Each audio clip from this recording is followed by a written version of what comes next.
Some might ask the question, how often do we get one altered dominant versus the other, or get an altered versus a natural or native dominant? So I decided just to open up my real vocal book, low edition, and see what we get. Just turn to the first page and see if there's any altered dominants. This is Agua de Bebe, as they say in Portuguese, Brazilian Portuguese. So it's in C minor. We got an altered dominant there, sharp 9. Sharp 5, remember, is the same thing as flat 13, so we get an altered dominant there. And let's see, there's another altered dominant, major chord, minor chord, half diminished chord, minor chord, altered dominant, minor chord, let's see, half diminished, fully diminished.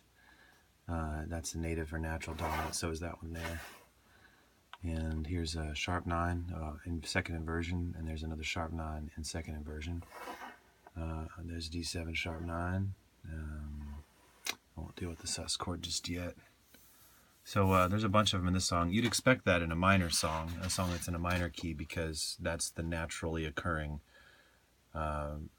combination of altered pitches. When you get that, we looked at that when we looked at altered dominants and discussed them the first time. The flat 6 of the key is flat 9 of the 5 chord, so that is totally expected. Here's one that's in a major key. This is in A flat. Let's see how long we can truck along before we find one. The sus4 is not an altered dominant. There's one, F7 flat 9, and it is resolving to minor 2 in the key. So you see that, F going up a 4th, root movement to a minor chord. That's totally expected. So it's really a secondary dominant, but what they're doing is putting the flat 9 in there, which suggests resolution to a minor chord, which is what you get here. Then there's a natural dominant. Let's see what else. Diminished chord. There's a sharp 5, flat 13. It's an altered dominant. Minor 7, flat 5. That's half diminished. Let's see what else we got here. Sharp 5.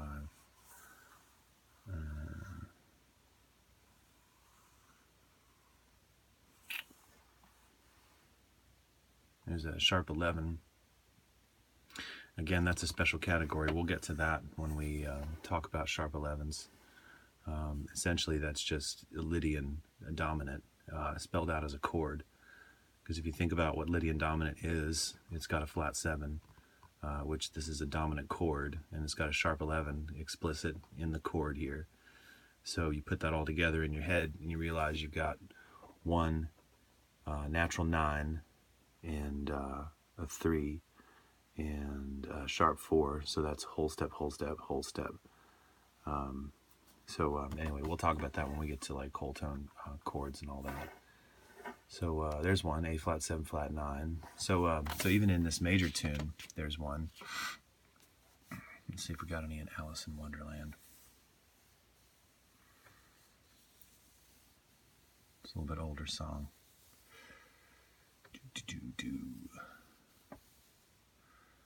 Let's have to manage. There we go. There's a B7 flat 9. So far we're batting 1,000. We got 3 songs, and all 3 of them have altered dominants in them. F sharp 7 sharp 9. There's altered dominant there. All of a sudden my heart sings. Let's see. D7 flat 9. Yep, still batting 1,000. Every single song has an altered dominant. And I think so far all of them have also had some kind of natural dominant in them as well, in addition to the altered dominant chords. So yeah, pretty common.